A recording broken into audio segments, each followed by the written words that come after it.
തമിഴ്നാട്ടിൽ exit poll നിരീക്ഷണങ്ങൾ തെറ്റാൻ സാധ്യത. വിജയുടെ പാർട്ടി ടിവിക്ക് രാഷ്ട്രീയ ശക്തിയായി മാറുമെങ്കിലും അധികാരത്തിൽ എത്തില്ലെന്ന് നിരീക്ഷണം.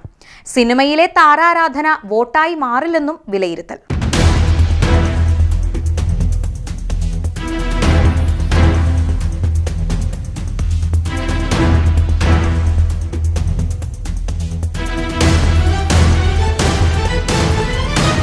തമിഴ്നാട് രാഷ്ട്രീയത്തിൽ ഇപ്പോൾ ഏറ്റവും കൂടുതൽ ചർച്ച ചെയ്യപ്പെടുന്ന പേരാണ് നടൻ വിജയുടേതും അദ്ദേഹത്തിന്റെ പുതിയ രാഷ്ട്രീയ പാർട്ടിയായ തമിഴക വെട്രി കഴകത്തിന്റേതും. 2026 നടന്ന ഫലം പുറത്തുവരാനിരിക്കുന്ന തമിഴ്നാട് നിയമസഭാ തെരഞ്ഞെടുപ്പാണ് വിജയ് ലക്ഷ്യം വെക്കുന്നത്. സമീപകാലത്ത് പുറത്തുവന്ന ചില സർവേകളും എക്സിറ്റ് പോളുകളും വിജയുടെ പാർട്ടി വലിയ മുന്നേറ്റം ഉണ്ടാക്കുമെന്ന് പ്രവചിക്കുന്നുണ്ട്.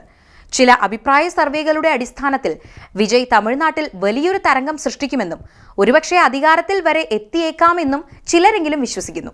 അദ്ദേഹത്തിന്റെ ആദ്യത്തെ രാഷ്ട്രീയ സമ്മേളനത്തിൽ പങ്കെടുത്ത ലക്ഷക്കണക്കിന് ആളുകൾ ഈ വിശ്വാസത്തിന് കരുത്തു പകരുന്നതാണ്. എന്നാൽ തമിഴ്നാട്ടിലെ മുതിർന്ന രാഷ്ട്രീയ നിരീക്ഷകരും തെരഞ്ഞെടുപ്പ് തന്ത്രജ്ഞരും ഈ വാദത്തോട് പൂർണ്ണമായും യോജിക്കുന്നില്ല. വിജയ് ഒരു വലിയ രാഷ്ട്രീയ ശക്തിയായി മാറിയേക്കാം. ഒരുപക്ഷെ തിരഞ്ഞെടുപ്പിൽ ആർക്കും ഭൂരിപക്ഷം കിട്ടാത്ത അവസ്ഥ വന്നാൽ ഒരു കിങ് മേക്കർ ആയേക്കാം. എന്നാൽ ആദ്യത്തെ തിരഞ്ഞെടുപ്പിൽ തന്നെ തമിഴ്നാട് പോലൊരു സംസ്ഥാനത്ത് മുഖ്യമന്ത്രി കസേരയിൽ എത്തുക എന്നത് പ്രായോഗികമായി അസാധ്യമാണെന്നാണ് കൂടുതൽ രാഷ്ട്രീയ നിരീക്ഷകരും വിലയിരുത്തുന്നത്.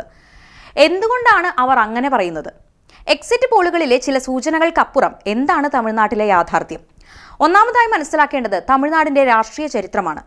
ഇന്ത്യയിലെ മറ്റ് സംസ്ഥാനങ്ങളിൽ നിന്ന് തികച്ചും വ്യത്യസ്തമാണ് തമിഴ്നാട്. 1967 മുതൽ ഇന്ന് വരെ, അതായത് അരനൂറ്റാണ്ടിലധികമായി തമിഴ്നാട് ഭരിക്കുന്നത് ദ്രാവിഡ പാർട്ടികളാണ്. ഒന്നുകിൽ DMK അല്ലെങ്കിൽ AIADMK. കോൺഗ്രസിനോ BJPക്കോ മറ്റ് ദേശീയ പാർട്ടികൾക്കോ ഇവിടെ ഒറ്റയ്ക്കൊന്നും ചെയ്യാൻ കഴിയില്ല. ഈ രണ്ട് വലിയ ദ്രാവിഡ പാർട്ടികളുടെയും വേരുകൾ തമിഴ്നാട്ടിലെ ഗ്രാമങ്ങളിൽ എത്രത്തോളം ആഴത്തിൽ ഇറങ്ങിയിട്ടുണ്ട് എന്ന് പുറത്തുനിന്നുള്ള ഒരാൾക്ക് പെട്ടെന്ന് മനസ്സിലാകില്ല. ഇതൊരു വികാരമാണ്, അതിലുപരി കൃത്യമായ ഒരു സംഘടനാ സംവിധാനമാണ്. DMK എന്ന പാർട്ടിക്ക് തമിഴ്നാട്ടിലെ ഓരോ ബൂത്തിലും ആളുകളുണ്ട്, അവരുടെ കുടുംബങ്ങളുണ്ട്.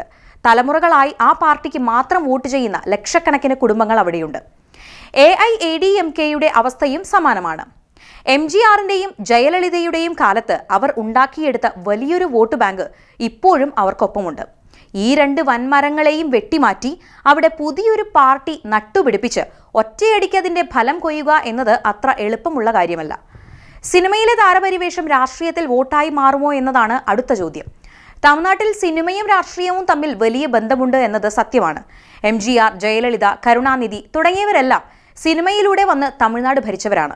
ഇത് ചൂണ്ടിക്കാട്ടിയാണ് വിജയിക്കും ഇത് സാധിക്കുമെന്ന് പലരും പറയുന്നത്. എന്നാൽ രാഷ്ട്രീയ നിരീക്ഷകർ ഇതിന് കൃത്യമായ മറുപടി നൽകുന്നുണ്ട്. MGR സിനിമയിൽ സൂപ്പർ സ്റ്റാർ ആയിരുന്ന സമയത്ത് വെറുതെ ഒരു പാർട്ടി ഉണ്ടാക്കി മുഖ്യമന്ത്രിയായ ആളല്ല. അദ്ദേഹം ദശാബ്ദങ്ങളോളം DMKയിൽ പ്രവർത്തിച്ചു. അണ്ണാദുരൈയുടെയും കരുണാനിധിയുടെയും ഒപ്പം നിന്ന് താഴെത്തട്ടിൽ പാർട്ടിക്കായി പണിയെടുത്തിട്ടുണ്ട്.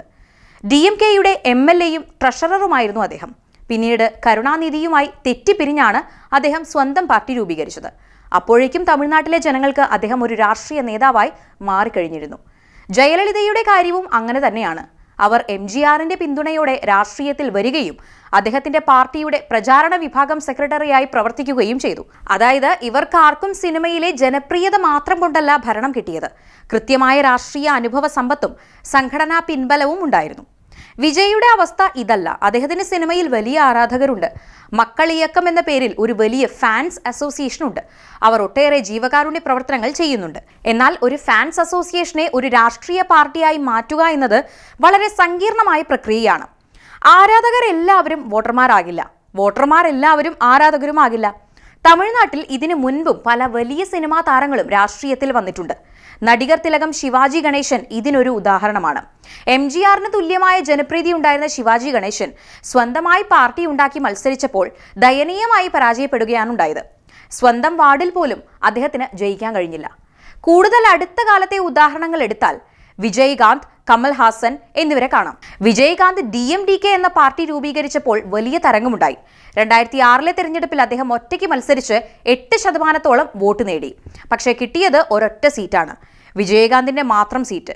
പിന്നീട് 2011 AIADMKയുമായി സഖ്യമുണ്ടാക്കിയാണ് അദ്ദേഹം പ്രതിപക്ഷ നേതാവായത്. പിന്നീട് അദ്ദേഹത്തിന്റെ പാർട്ടി തകർന്നു പോകുന്നതാണ് നമ്മൾ കണ്ടത്. ലോകേഷ് കനകരാജിന്റെ വിക്രം സിനിമയിലൊക്കെ വലിയ വിജയങ്ങൾ നേടിയ കമൽഹാസൻ മക്കൾ നീതി മയ്യം എന്ന പാർട്ടി ഉണ്ടാക്കി. ആദ്യ തിരഞ്ഞെടുപ്പിൽ 4% വോട്ട് നേടി, പക്ഷേ ഒരു സീറ്റിലും ജയിച്ചില്ല. ഇപ്പോൾ അദ്ദേഹം DMKയുടെ സഖ്യത്തിലാണ്. രജനീകാന്ത് ആകട്ടെ രാഷ്ട്രീയത്തിലേക്ക് വരുമെന്ന് പ്രഖ്യാപിക്കുകയും പിന്നീട് ആ വെല്ലുവിളി മനസ്സിലാക്കി പിന്മാറുകയും ചെയ്തു. ഈ ചരിത്രമൊക്കെ പരിശോധിക്കുമ്പോഴാണ് വിജയ്ക്ക് എത്രത്തോളം വെല്ലുവിളികൾ നേരിടാനുണ്ട് എന്ന് മനസ്സിലാക്കുന്നത്. സിനിമയിൽ ടിക്കറ്റ് എടുത്ത് പടം കാണുന്നത് പോലെയല്ല ആളുകൾ വോട്ട് ചെയ്യുന്നത്.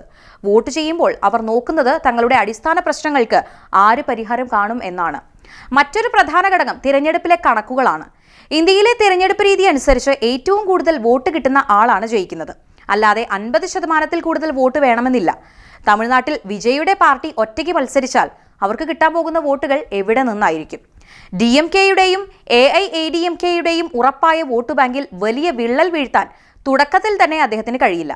പിന്നെ ആകെയുള്ളത് നിഷ്പക്ഷരായ വോട്ടർമാർ, യുവാക്കൾ, ആദ്യമായി വോട്ട് ചെയ്യുന്നവർ എന്നിവരാണ്. സീമാന്റെ നാം തമിഴർ എന്ന പാർട്ടിക്ക് തമിഴ്നാട്ടിൽ ഇപ്പോൾ 8% മുകളിൽ വോട്ടുണ്ട്. BJPക്കും 10% വോട്ടുണ്ട്. വിജയ് ഒറ്റയ്ക്ക് മത്സരിച്ചാൽ ഒരുപക്ഷെ അദ്ദേഹം 10 മുതൽ 15% വരെ വോട്ട് നേടിയേക്കാം. അത് വലിയൊരു നേട്ടം തന്നെയാണ്. പക്ഷേ 15% വോട്ട് കൊണ്ട് തമിഴ്നാട്ടിൽ ഒരൊറ്റ സീറ്റിൽ പോലും ജയിക്കാൻ കഴിയില്ല എന്നതാണ് യാഥാർത്ഥ്യം. കാരണം വിജയിക്കുന്ന സ്ഥാനാർത്ഥിക്ക് മിക്കവാറും 40% മുകളിൽ വോട്ട് കിട്ടിയിട്ടുണ്ടാകും.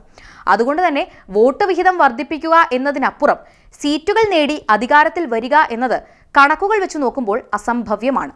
ഇനി എക്സിറ്റ് പോളുകളുടെ കാര്യം പറയാം. ചില സർവേകൾ വിജയ്ക്ക് അനുകൂലമായി വരുന്നുണ്ട് എന്നത് ശരിയാണ്. എന്നാൽ പലപ്പോഴും ഇത്തരം സർവേകൾ പ്രതിഫലിപ്പിക്കുന്നത് സോഷ്യൽ മീഡിയയിലെ ട്രെൻഡുകളെയും യുവാക്കളുടെ അഭിപ്രായങ്ങളെയുമാണ്.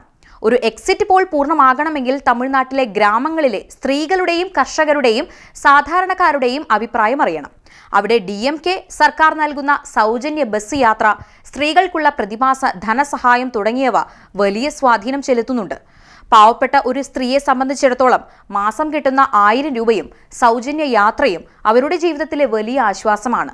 ഒരു സിനിമാ നടൻ പുതിയ പാർട്ടി രൂപീകരിച്ചു എന്ന് കരുതി ഈ ആനുകൂല്യങ്ങൾ നൽകുന്ന സർക്കാരിനെതിരെ അവർ വോട്ട് ചെയ്യുമോ എന്നത് വലിയൊരു ചോദ്യമാണ്. അതുപോലെ മുൻ സർക്കാരുകളുടെ കാലത്ത് AIADMK നൽകിയ മിക്സിയും ഗ്രൈൻഡറും ഒക്കെ ഇപ്പോഴും ഓർക്കുന്നവരുണ്ട്. ഇങ്ങനെയുള്ള ക്ഷേമ പദ്ധതികളാണ് തമിഴ്നാട് രാഷ്ട്രീയം തീരുമാനിക്കുന്നത്, അല്ലാതെ സിനിമാ ഡയലോഗുകളല്ല. കൂടാതെ തമിഴ്നാട്ടിലെ ജാതി സമവാക്യങ്ങളും വളരെ നിർണായകമാണ്. വടക്കൻ തമിഴ്നാട്ടിൽ വണ്ണിയാർ സമുദായത്തിന് വലിയ സ്വാധീനമുണ്ട്. അവിടെ PMK എന്ന പാർട്ടി ശക്തമാണ്. കൊങ്ങനാട് അഥവാ പടിഞ്ഞാറൻ തമിഴ്നാട്ടിൽ ഗൗണ്ടർ സമുദായമാണ് ശക്തം. തെക്കൻ തമിഴ്നാട്ടിൽ തേവർ സമുദായത്തിനും വലിയ ശക്തിയുണ്ട്. കൂടാതെ ദളിത് വിഭാഗങ്ങൾക്ക് സ്വാധീനമുള്ള VCK പോലെയുള്ള പാർട്ടികളുമുണ്ട്. ഈ ജാതി സംഘടനകളും അവരുടെ പാർട്ടികളും കൂടുതലും DMK അല്ലെങ്കിൽ AIADMK സഖ്യത്തിലാണ് മത്സരിക്കാറുള്ളത്. ഈ സമുദായങ്ങളുടെയൊക്കെ വോട്ടുകൾ ഒറ്റയടിക്ക് സ്വന്തമാക്കാൻ വിജയുടെ TVKയ്ക്ക് കഴിയുമോ?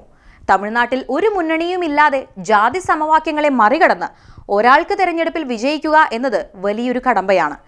ചുരുക്കി പറഞ്ഞാൽ വിജയ് രാഷ്ട്രീയത്തിലെത്തിയത് തീർച്ചയായും തമിഴ്നാട് രാഷ്ട്രീയത്തിൽ വലിയൊരു മാറ്റം കൊണ്ടുവരും. അദ്ദേഹത്തിന്റെ സാന്നിധ്യം പരമ്പരാഗത പാർട്ടികൾക്ക് വലിയൊരു ഭീഷണിയാണ്. പ്രത്യേകിച്ച് യുവ വോട്ടർമാരെ ആകർഷിക്കാൻ അദ്ദേഹത്തിന് കഴിയും. എന്നാൽ 2026 തിരഞ്ഞെടുപ്പിൽ തന്നെ ഭൂരിപക്ഷം നേടി അധികാരത്തിൽ വരിക എന്നത് ഒരു സ്വപ്നം മാത്രമായി അവശേഷിക്കാനാണ് സാധ്യത. ശക്തമായ സംഘടനാ സംവിധാനം, വ്യക്തമായ രാഷ്ട്രീയ അജണ്ട, എല്ലാ വിഭാഗം ജനങ്ങളെയും ഉൾക്കൊള്ളുന്ന സഖ്യങ്ങൾ എന്നിവ ഇല്ലാതെ തമിഴ്നാട്ടിൽ അധികാരം പിടിക്കുക എന്നത് അസാധ്യമാണ്. അതുകൊണ്ട് തന്നെയാണ് കൂടുതൽ രാഷ്ട്രീയ നിരീക്ഷകരും ഉടൻ തന്നെ അദ്ദേഹം അധികാരത്തിൽ വരില്ലെന്ന് ഉറപ്പിച്ചു പറയുന്നത്.